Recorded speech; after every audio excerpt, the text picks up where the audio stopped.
खेलुछ कोन वर्षा आसलानी बिजली मारुची जाओ जाओ घर जा तुमको बिजली डर मारजी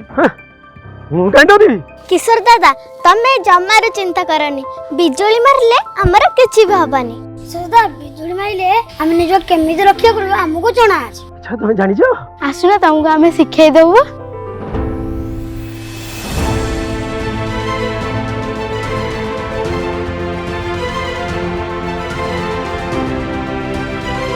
तमे एमती बसले बिजुली मारे तमर किछि भी हबनी बिजुली घड़घड़ी समय घर न बाहरिबा पई चेष्टा करंतु जदि से भली परिस्थिति आसे ताहले सचेतनता ही आपनक पई लाभदायक हेबो। सर्वोच्च जंत्री विद्युत तथा प्रमुख विद्युत निरीक्षकଙ୍କ द्वारा जनहित जारी।